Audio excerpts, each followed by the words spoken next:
Hello and welcome back to the Which Bookie YouTube channel. I'm joined once again by Will Smith as we look to preview days 2 and 3 of Newmarket's July Festival. We're recording this on Thursday before any actions happened at HQ, so we won't have any real bias to do with draws and how the ground is particularly riding. But Will, I think it's fairly straightforward. Year after year, I seem to see the same trends in terms of stalls. The ground looks like it's real decent racing ground, much like what we had at Royal Ascot. So as much as we've got to cram 2 days worth of action in it, I think we can get it done. So how are you feeling about the Newmarket meeting? Is it a meeting you look forward to each year?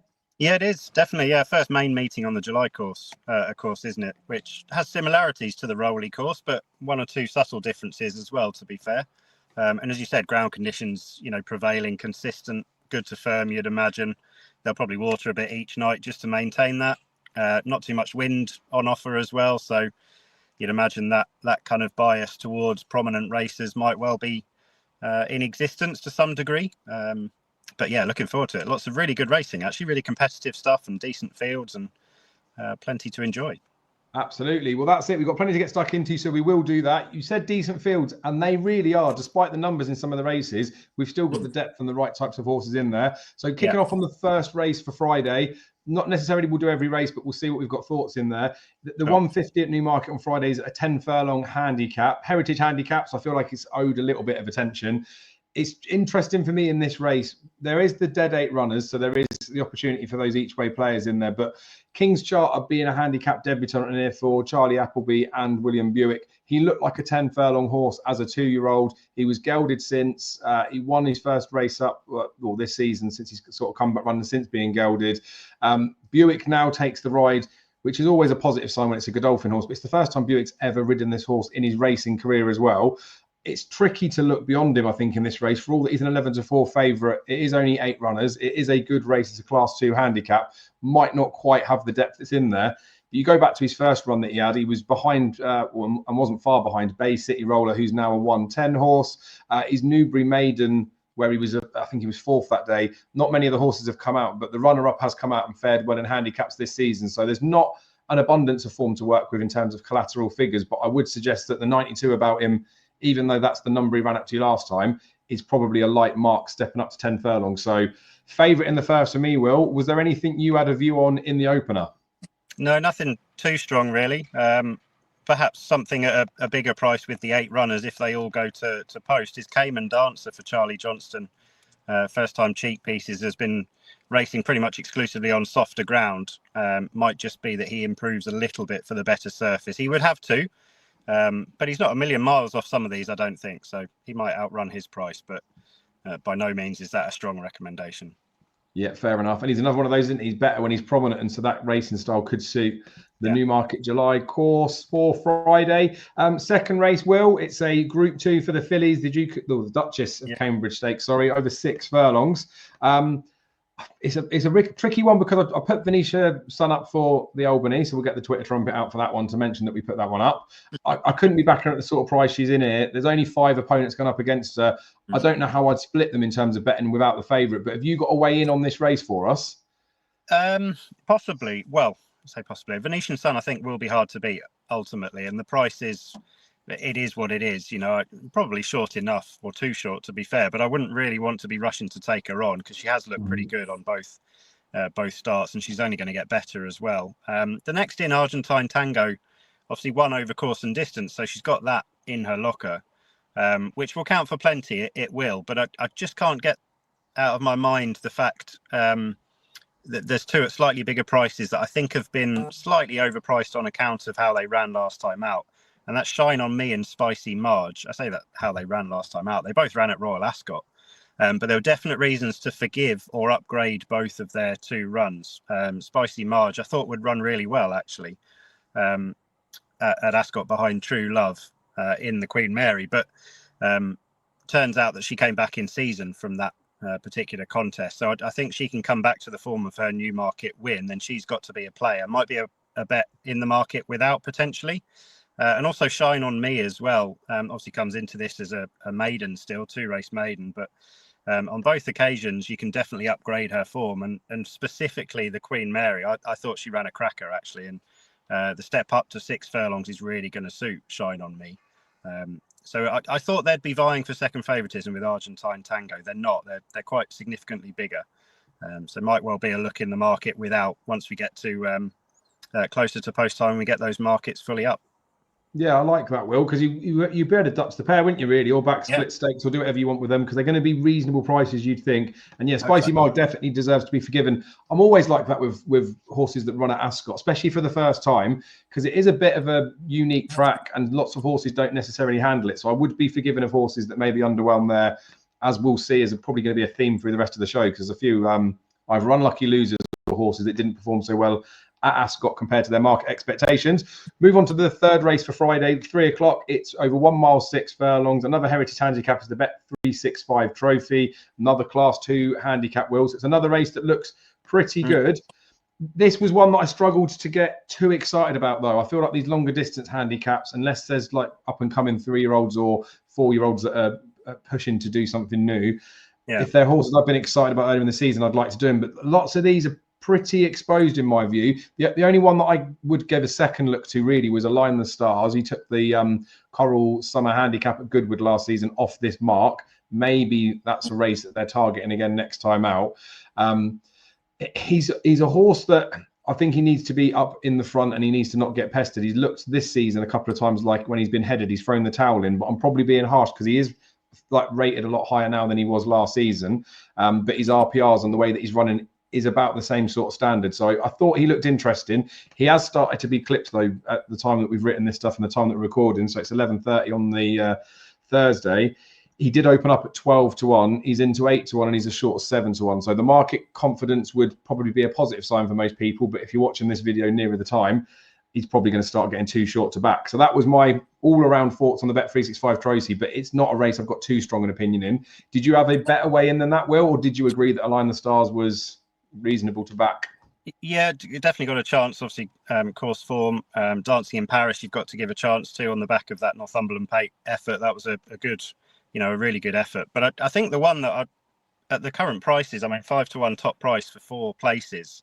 The one that I think would be a really sort of each way bet to nothing really is Endless Victory, because I think he's been a real slow burner. He's a brother to Cross Counter, of course, Melbourne Cup and Dubai Gold Cup winning horse over 2 miles, and everything Endless Victory has done has been, he's just been a bit slow on the uptake, and that's been consistent with the fact that he needs to step up in trip, and he stepped up to this kind of trip first time out at Royal Ascot behind French Master in the Copper Horse Handicap.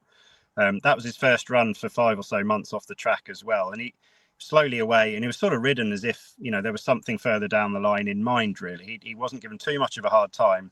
The race was over and he ran on quite nicely in behind the first sort of 6 or 7 on that particular occasion, but he hit the line strong, and I definitely thought he's going to be a horse that they've got something in mind for, and this being a fairly valuable event, similar kind of trip at a track that Godolphin have such an affinity for, and a meeting that they have such an affinity for.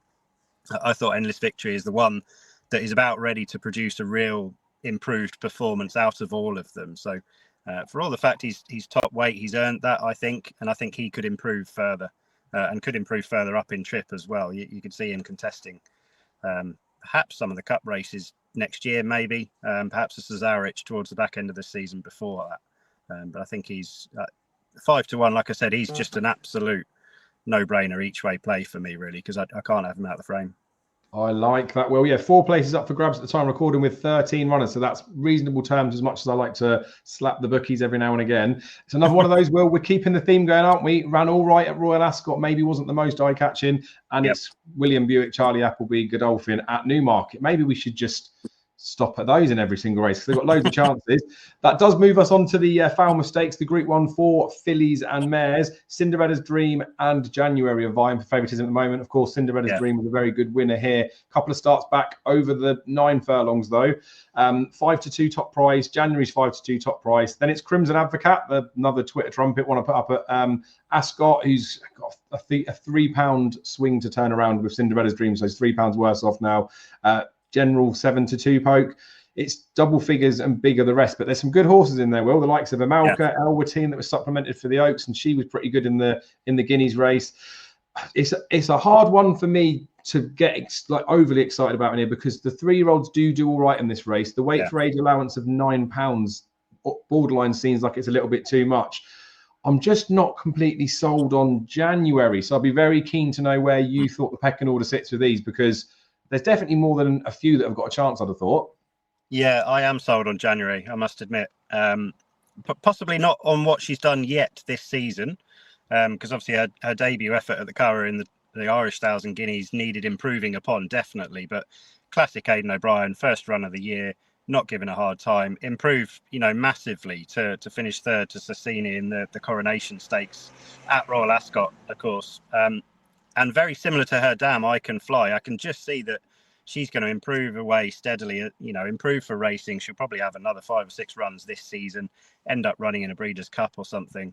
But this being, a really prestigious race, and the Group 1 that Aidan O'Brien and 3-year-olds have a good record in, I just think she's going to produce a career best performance here January. And I think that 3-year-old element to it, it's about that time of the season now where that really kicks into gear for me. And I think that obviously the likes of Cinderella's Dream, Crimson Advocate, what they did at Royal Ascot was creditable, definitely. But I didn't think that was the strongest race at the time. And I thought January really is the one that has got that, potential go forward here. And an honourable mention for Atzilla as well, for Donica O'Brien, another 3-year-old filly. Didn't really get into the race last time out. But if you go back to her 2 runs before that, she clocked some good times, actually. And last time out, she got behind, was out wide as well in the run. So I think you can forgive her being beaten so far in the Irish 1000 Guineas. But she was closely matched with January, actually, to be fair, on that performance. Only January has obviously stepped up since then. But Donica O'Brien doesn't waste a bullet when he sends one over for a Group 1 over on these shores. So might just be worth a small each way on Atzilla. But I think January is pretty solid here. And I think the way I'd play it, the main bet on Friday is probably going to be an each way double endless victory and January in the 2 sort of feature races, or the 2 middle races on the card. Oh, I like that. Yeah, the dead 8. So it is 3 runners. 3 places up for grabs. You'd hope the bookies would be kind enough, though. If something did get withdrawn at 7, it's a Group 1 and it's fairly tight at the front of the market, they might still keep the 3 places up. But obviously keep your eyes on those. And yeah, at Zilla, like the good form there that does tie in with January makes the 28 to 1 look overpriced. Yeah. You can see that definitely shortening up. Even if the horse was down to sort of 12s, 14 to 1, it wouldn't be a short price for the horse. So I like that a lot, Will. It was just that I do like January. I don't know. I struggled with this one when I looked at it to have the right amount of confidence. So it's one of those races where I feel like I'm going to have to leave it alone, because for some reason I don't want to back January, even though I can imagine she goes off 6-4, she bolts up. There's just something stopping me. But we don't have to bet in every race, which is also topical, because the 410 Will, a maiden stakes. Yeah, but barely any of them have even run. So have you got anything to say on this one, or should we just skip straight through? No, I think we, to be fair, the next 3 races on the card at Newmarket on the Friday, I've gone through a couple of times and I'd have very little that is really worth mentioning, I don't think, for the sake of waffling about something in a race where I'm not going to have a strong opinion. Yeah, it's probably over to you for the rest of Friday, Dave, I think. Perfect. Yeah, well, I'll just close up the last 2 races then. So the 4:45, the Dubai Racing Club Handicap, Class 3, 0 to 90. The horse is not in the same sort of form as he's been in for like a little while, but I may be being harsh saying that, but Darkness at 16 to 1 in this race looks, to start with, he looked like a bit of a viable option, but the more I've looked into him, the more I just think this is madness. He is a 7-year-old. He is taken on younger legs, which is potentially, he's taken on exposed horses. But this race hasn't been going for that long, I don't think. I think there's been 5 or 6 renewals. 4 of the last 5 winners were older than the 3-year-olds, so 4, 5 and 6-year-olds have won this race. I know he's 7, but 16 to 1, there's 3 places up for grabs. The thing with this horse is he is desperate for fast ground, in my opinion. He's had 12 runs on Good to Firm. He's had 8 places, 3 wins. The 2 bombs that he had in those figures on Good to Firm ground were both at York. He won on his penultimate start as well at Thirsk, and he absolutely hacked up. Looked like very well handicapped horse, very comfortable winner in there. And also this time last year, he was off a £1 lower mark, I think it was, or a £1 higher mark in the Bunbury Cup, where he finished 5th. And then just in the closing stages, a couple of probably less exposed horses, or horses that got a better run of the race, just went past him. But I still think he finished 5th in that race. This isn't a Bunbury Cup. This is much, much easier. And I know the prize money's down, and you might think maybe they're going to go try and pick up a pot of a horse if they think he's as not necessarily well handicapped as I do, but if he's got the form on this good to firm. But I think this is just a case of you can run him in a race where he can get his head in front. Tom Marquand's been booked to take the ride as well. That would look a sign of intent. He's desperate for this fast ground. 16-1 looks ridiculous. I would imagine that he'll run very well. He might get caught by something that's unexposed, but at 16-1, I definitely want to play Darkness on the Friday. So I thought that was worth mentioning because market support would be significant. If he starts to drift, that would also be significant, but I'll take my chance. And then in the last race, the 520, the Grand Lad and No Go's Dream form from last time, there's a £4 swing between them. I don't like the fact that I can't separate the pair of those. Like I couldn't be confident the £4 swing would switch it for Grand Lad. And when these horses are taking up a chunk of the market at the front, I invariably find that something else will win the race. Rocking Ends was the one that I was interested in here. Twice won on good to firm ground. All 3 turf wins have come at 5 furlongs, and he's won on this course as well. Other run on the July track was under Will Buick when quite well fancied, but it was 6 furlongs. I put a line through that. So I think on this quick, fast ground, Rocking Ends would be the one that I think could go off a bit shorter, but 5-1 is not juicy enough for me to want to get proper stuck in. But maybe those front 2 in the market, I think will shorten up, and maybe Rocking Ends will drift out a bit and could be one for at least a play spot, if not a bit of an each way bet. Right, Will, should we move on to Saturday and then we can get through there? I think we've got an idea of your best bets. You've mentioned those each way doubles on the first day, and your Darkness would be a strong one for me as long as he doesn't take a massive walk in the market, I think, for Friday. But Saturday, Will, there is some very good racing on the go. Again, we start off with a maiden stakes where most of them haven't run, so no point talking about that one, do you think? No, nothing for you, sorry. No, don't be sorry, mate. We don't have to bet in every race. They're nice ones to watch, aren't they? Because there'll be horses for next season. There'll be eye catchers for later this season. It'll be. I would say, yeah, this is a meeting actually where some of the maidens mid-season point. It's a good starting point for those later maturing types that end up being the best 2-year-olds of the year come the back end. So actually, that is a good notable point. And not just at Newmarket. Actually, there's some good races, good 2-year-old races at the likes of Ascot, York, and Doncaster as well. So. Yeah, some interesting stuff all around actually in terms of the juvenile races, but not for betting at this stage. No, and it's tricky in it because it is middle of the season from a betting perspective. But like you say, with these, especially the 2-year-olds, it's just a good starting point for some of the later ones coming out there. It's the start of their seasons, isn't it? As much as we want to get excited, sit back and watch some of those races.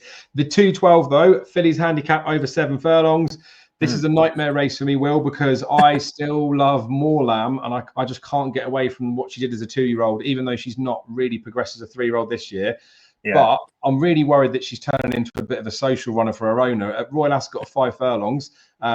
Adrian Nichols' son took the ride, I think it's his son, just restrained her out the back over 5 furlongs. And she's a horse that sometimes misses the stalls, and she's out the back and has to stay on late. I don't know why they did that. It looked like just a day out. Now they've gone up to 7 furlongs. Obviously, it's the July festival. Maybe she's just another sociable runner, but she has gone all right at 7 furlongs. I like the fact that Tom Eaves is back on because she's run really well under Tom Eaves in the past as well. I don't know. Maybe the Royal Ascot run was just a day out with this being an option, but it could be another day out. She's just 20-1, so she was in the column last time. Whether she makes the cut for the column or not, I don't know. But for readers that did follow me in at Ascot, please know this: I will be having something each way on Moorlam in this race, but it means I'm very blinkered. So have you got a better established view in this race, Will, for viewers rather than just being a lemming and following Moorlam off a cliff? Yeah, well, I think the 2 Royal Ascot protagonists, or 2 of the other Royal Ascot protagonists, are definitely worth focusing on at the top of the market, because I think they're going to be the ones that are certainly right in the shake-up. I thought they'll both find things a bit easier than they did at Royal Ascot. Obviously, Misinformation was a winner at Royal Ascot in the Kensington Palace, won nicely, but saw out the mile at Ascot well. So 7 furlongs back at Newmarket. Just wondered if she might be done for a little bit of pace for all that she has won at this trip on the Rolly course. So Miss Nightfall, I thought was possibly the one to be with here, which is how the market has got it. You know, she's just favourite for those races that are priced up. But I thought for her, dropping back to 7 furlongs is a positive. She, in the Sandringham, she was stepping up to a mile for the first time. And she came through from the rear and travelled nicely into contention, and then maybe just flattened out a little bit on account of having to make up ground away from where some of the main action was, actually, with Never Let Go over on the far side. So I thought, all things considered, she put in as good a run being beaten there as what Misinformation did in winning the Kensington Palace. And I think she'll improve for this trip and track, more so perhaps than Misinformation. So For me, that was why I went with the other Miss Nightfall. I think she's the rightful favourite. Whether there's any juice in her price is arguable, but could be another one for finding something else to double up in an each-way double, I'd suggest. Yeah, I like that. And we're used to it, aren't we, with Royal Ascot having the massive fields in there, and again, probably some sociable runners. But then you look at the Newmarket fixtures, having like the right amount of runners in there does just show we're not wasted. There's not too many wasted darts in there. And sometimes towards the head of the market is the way to play. And sometimes the price might look skinny enough, but then on reflection, if it's a really weak race and there's not much competition, then I don't know, in hindsight, it could look good. Speaking of good priced, short priced favourite runners, Will, the 250, the Bunbury Cup. How does More Thunder get beat off the same mark as he ran at Ascot? Eye-catching, terribly unlucky. Unfortunately for Tom Marquand, he was interviewed after and said, I think it was the day after, he was like, look, you make a decision in racing and sometimes it pays off, sometimes it doesn't. You can't really dwell on it. You can't blame him for what happened in the race, but surely redemption awaits. I know he's 15-8. He was only about 5-2 in the week before final decks. Probably is a little bit tight enough, but do you think he's the sort of horse that will go off about 6-4 poking these handicaps and he'll just be a very well-backed winner, or is there some value taking him on? Because we have got 13 runners. There are obviously a few places that are up for grabs. A lot of firms are still doing 4 places. So would your eye be drawn to someone at a bigger price, or would you want to get stuck in like I am on More Thunder? I wouldn't put anyone off, definitely. I mean, in terms of a horse who might well actually make up into a top level, perhaps 6 furlong sprinter next year. I mean, 7 furlongs is probably his best trip at the minute, but it's almost a case of the faster they go and the better they are, the better he will be, I think. But I just have if you are going to get stuck in at that short price in what is always a competitive event, you'd want absolutely everything on your side. And there'd just be 1 or 2 small niggling doubts for me. The draw in stall 13 it could be spot on. It could be that far side is absolutely where you want to be. It could be, bang on. But equally, it might not be. And it might be that he's out on a limb. And that would be a small bit of a worry to begin with. I think I'd have preferred him bang in the middle and he can just track through if they fall one group down the middle. And the other one is the track as well. If he does get a little bit behind, it's not perennially the track that you would ideally like to do that. But he has one on the Rolly Mile, of course, over 6 furlongs, which again is similar. So they're, only tempering enthusiasm very, very slightly. But I think you have to when the price is as skinny as it is. So wouldn't be one for me in terms of getting stuck into, but I could easily see him, going very, very well and being hard to beat. The one that I probably would consider an each way bet on is Run Boy Run, who I think is crying out for 7 furlongs now. He's tried it on a number of occasions and he's run well. But for me, in the Wokingham on the far side, I mean, he won a smaller group really, really comfortably, actually, over 6 last time out at Ascot. And you watch a couple of his runs earlier on this season at Newmarket and at Newbury. And he's just got outpaced on the sort of penultimate furlong of the race and then run on strongly again. I think the Newmarket July course 7 furlongs is absolutely spot on for Run Boy Run. He'll probably get beaten by More Thunder, but I certainly wouldn't have him out of the first 4. So he, for me, is a that kind of each way bet where you're mindful that the favourite's going to be hard to beat, but you'd love to have him on side. And certainly the place part of the bet represents real value, I think. And I think the win part, perhaps you've got a hope as well.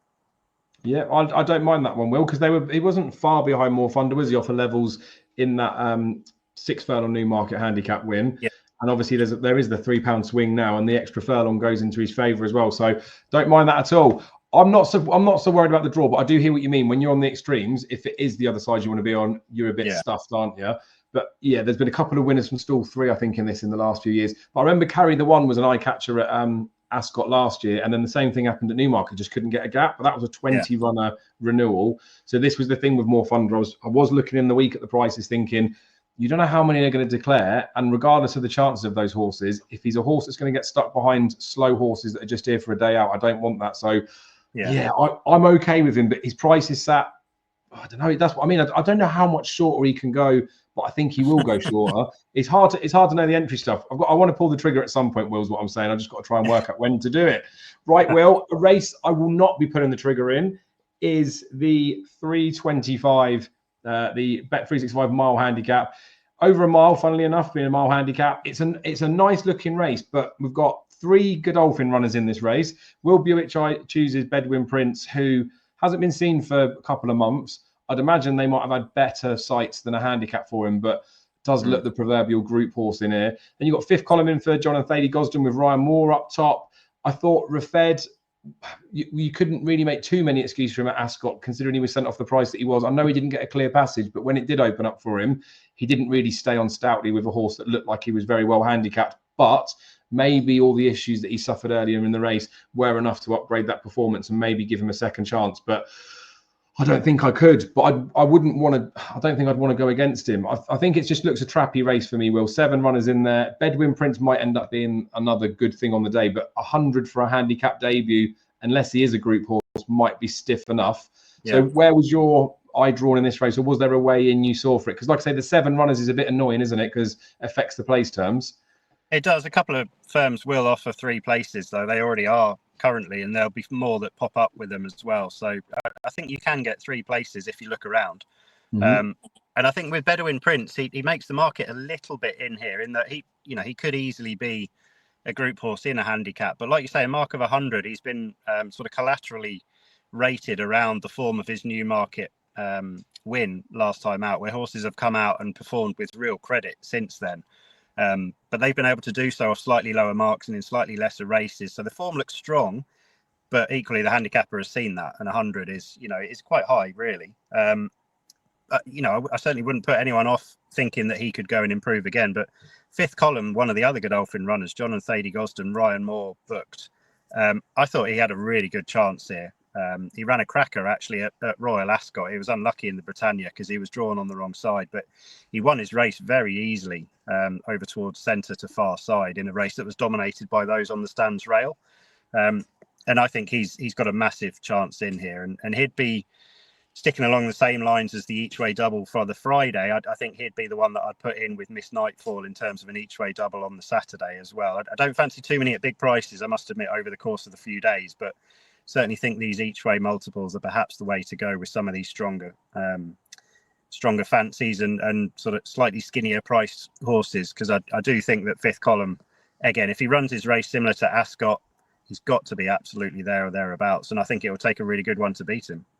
Yeah, I like that. It's a very interesting race to watch, isn't it? Enough there might be some eye catchers in behind as well, but I couldn't find a way in myself. But I like that thought, especially with the each way terms. Like you say, there are 3 places up for grabs with a couple, and I'm sure more will follow suit.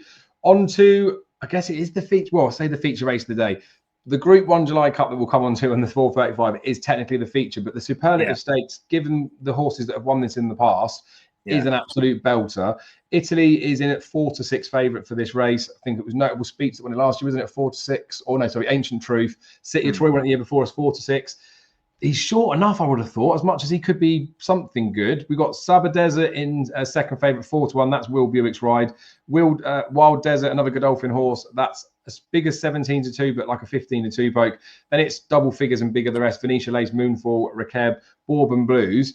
Will, I'm stumped with this one because I tried to take on City of Troy a couple of years ago. He got smashed in the betting, and we know how good a horse he is. But Aidan O'Brien had sent a few duds to this race in the past. They weren't always his best horses. They weren't always his Guineas horses either.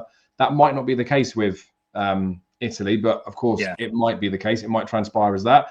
Then if you're going to take Italy on, you take him on with whatever Godolphin shove in that Will Buick chooses to ride, which would be Sabre Desert in here. He's the second favourite. But I thought that Wild Desert looked like a horse that was better than Sabre Desert. So when the jockey booking doesn't go the way that I expect it to, it then throws everything up in the air. And I think to myself, well, obviously Will Buick knows more than I do, but it may be a case that it's that Wild Desert's not been working well and he's just choosing Sabre Desert because he's working better and he's got a better chance on this day, despite him not being a better horse. And then that makes me start to go down a whole rabbit hole of assumptions that aren't really there. But the long and the short of it is, Will, I think Italy deserves to be favourite, but at 4-6, I'm going nowhere near him. At the same time, I wouldn't want to be laying him at 4-6 like I was talking about with City of Troy a couple of years ago because I got burnt that year. So is there any possible way to find a bet in this race, or do we just sit back, watch how it unfolds and appreciate that there's going to be some very good horses, hopefully, in this race? Yeah, I haven't found a bet, I must admit, and wouldn't have a strong opinion on it, other than sort of you go on vibes with the Aidan O'Brien horses a lot of the time, and they're not far wrong because they have such an extensive way of, figuring out who's their pecking order back at Ballydoyle. So look, for me, I think Italy is potentially one of their chosen ones.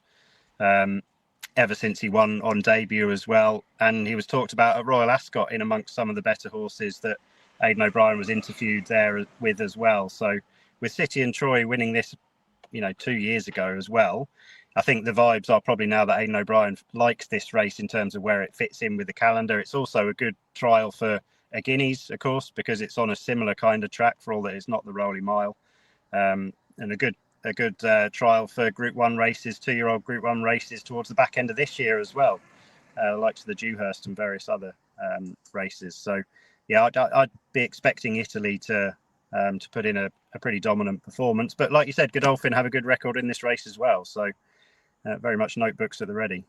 It's a minefield, isn't it? And I know people will talk about looking at the sort of 2,000 guineas market already now. I think he's 14's top price 12s, or at least he was when I looked last night, Italy, that is. But then you look at the cities of Troy, you could get the value and they go and get spanked anyway. So I feel like that might be a way that I think people might want to potentially play the race rather than getting stuck into Italy. Maybe have an anti-post bet in there, but we don't have to bet in every single race. I certainly won't be having to go in the superlative, and I won't be doing anything anti-post wise either, because too many value losers in the Guineas over the year. We'll leave it as it is there. Right, on to the actual feature race, Will, which undoubtedly is. It's a Group 1. There's the best field you could possibly ask for in here anyway, I would have thought. And then they went and supplemented Notable Speech in here, which is it's thrown an annoying spanner in the works, because, I mean, it's easy to say when a horse is a favourite in there, but if they'd have put Notable Speech in at sort of 4 or 5, well, don't say 4 to 1, maybe 5 or 6 to 1, you'd look at him and think he's got to be a knocking each way bet, because he's keen, he'll definitely fill the frame. Whether he's good enough to win it or not, I don't know.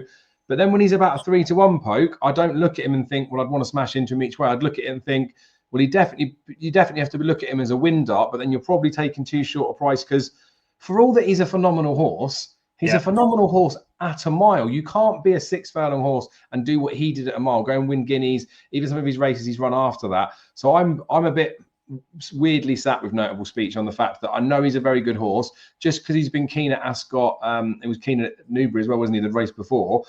I don't think that's going to be the answer to him, because a 6 furlong sprint is a very different beast to going fast over a mile, and maybe he was going keen because they weren't going as quick. I don't know. He sits uncomfortably with me, but I'm glad he's been priced where he has been priced, because I'd happily let him go and win at that price.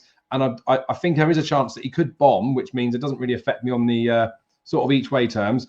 A few firms are offering 4 places. A load are still offering 3, Will. There's 15 runners, for crying out loud. They should be offering at least 6 places for me. But the way I sat with this one was, I'm probably going to side with a couple of horses from Royal Ascot, and maybe not one of the horses that people would expect.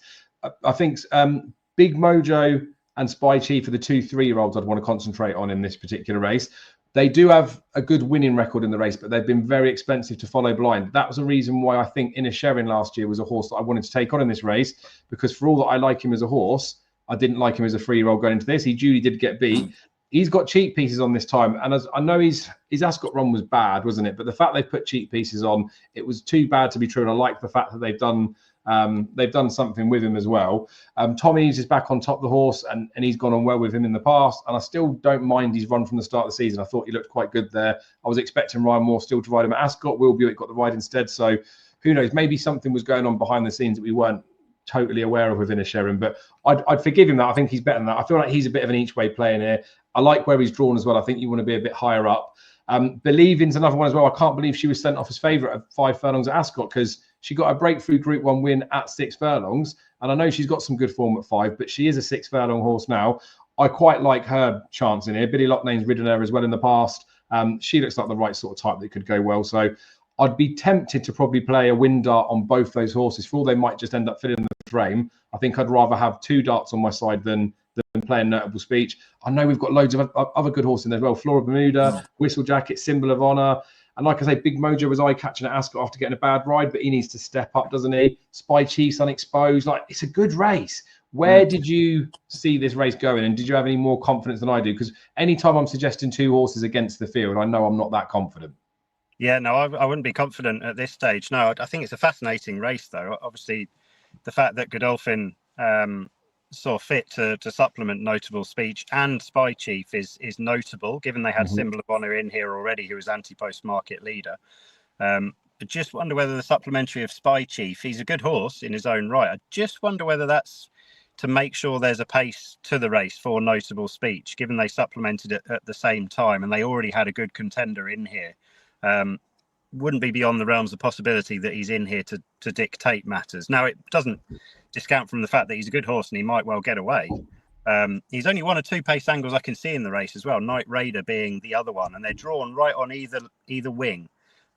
So I could see there being two distinct groups here actually on either side of the track, depending on how racing has played out over the 2.5 days before then. So that's kind of how I'm looking at things as things stand, and then trying to find something that might track either of those two particular groups, but not from too far back. And I must admit, I haven't happened on anything just as yet. Jasor is a horse that does intrigue me, because if you go back to last season, he was a good horse in the making, without a shadow of a doubt.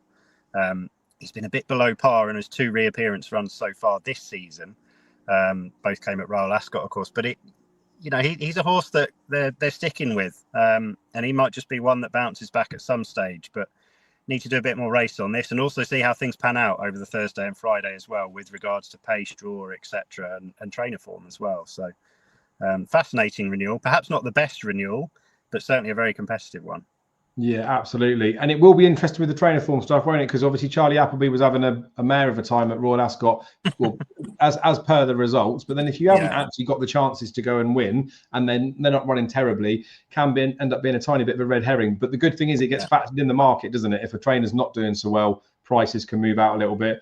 I think on the draw with this one, like high draw is really good for this one. I don't think anything's won from one this century, at least anyway. But yeah, it seemed like a bit of a turning trend that horses drawn in the highest 3 stalls have ended up having quite a good record. I think that's why I was giving Spy Chief a bit of an extra chance. But then you look at the prices of the ones that are drawn in the 3 wider stalls, you probably wouldn't expect any of them to win, but you've got an 80 to 1 poke in no half measures, 100 to 1 poke in Run to Freedom, and then it is 22 to 1 Spy Chief. So there's your tri-cast to pay for retirement, Will, just in case you need it for 10p stakes or whatever we want to put it on for. I like it. Right, the very last race, the 5:10, I don't have any interest in it. There's only 7 runners have come in here. I feel very blinkered in the fact that I like Great Bedwin. This is a bit of a drop in class back to a class 3. I know his last win was in a class 4, but I don't think this race looks like it's got too much winning in there. All that said, though, I don't know if I could ever trust Great Bedwin again. I know I'm back in Moorland, but I can't imagine Great Bedwin's going to be a juicy enough price to lure me in. So I wouldn't have an interest in the lucky last at Newmarket. How about yourself, Will? No, not for me either. Oh, perfect. Well, I reckon that can wrap up the 2 days of it then. So, Will, I'll just push you for it for the sake of it. It's good for the viewers and anybody that stayed along this long. Any recommended bets, maybe across the 2 days or anything like that? Like, what might be your strongest stuff for the 2 days? I know you've mentioned a couple of each way doubles. Would you stick them in a lucky 15? Well, I think so. Yeah, that's probably the way that I'd pay it. They're all short enough prices, aren't they? So that's probably the way to hope. If you land 1 or 2 winners and they all place, then we're going to get a nice profit. So Endless Victory in the 1 and 6 valuable handicap at 3 o'clock on the Friday. Then January in the Falmouth at 3:35 on the Friday as well. And then moving into the Saturday, just get the times of the races spot on for you.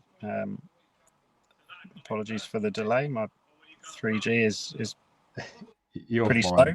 The 7 furlong fillies handicap on the Saturday, 2:12. Missed Nightfall. I thought had a really good chance. And then moving into the 3:25 at Newmarket on Saturday as well. 5th column for John and Thady Gosden and Ryan Moore. There'd be the 4 main kind of fancies that surely they've all got to be in the shake-up. And if all 4 get placed and we've got that lucky 15, then we're into profitable territory, hopefully. I like that. Right, I'll chuck 4 up as well, Will, just for the sake of it. I've got 2 win darts, so I'd have for Friday. I say my strongest win fancy would be King's Charter at this stage, especially at the price. Handicap debut, 10 furlongs looks like it's ideal. I think this horse is going to be pretty useful. On the Saturday, More Thunder in the Bunbury Cup. I think the 15 to 8 about him's fine. Anything bigger than that would be ridiculous. Even if he's a little bit shorter, I still like him. So they'd be ones for a win double. And then I definitely want to give Darkness a chance in that 4:45 on Friday. Price is big. If he drifts, it would be a worry, but he's just overpriced if he's there to do a bit of work. And on the Saturday, in that fillies handicap against your one that was in there, but More Lamb at 16 to 1. I know I've got a weird affinity with this horse, but I still think she is better. She might be one with that Darkness that's a bit risky, but at the prices would be an each way double that hopefully might return something from small stakes. So, Will, that wraps up the Newmarket July Festival for us. I think we'll be back for Goodwood because that's not far away now. And then we'll be into York for the August Festival. And then it'll be jumps racing before we know it. But for now, we have got well, even at the time of recording, 3 great days racing at Newmarket on the July course. Thanks for your time so much, Will. We'll catch you again soon for the Goodwood Festival. There'll be a link in the description as always for our like the column where our tips go up to. So Will might have some the night before, mine will go up the day of the racing, but you'll be able to find out what our exact final thoughts and recommendations are by clicking that link. Thank you for your guys' support, and we'll catch you again in the next video.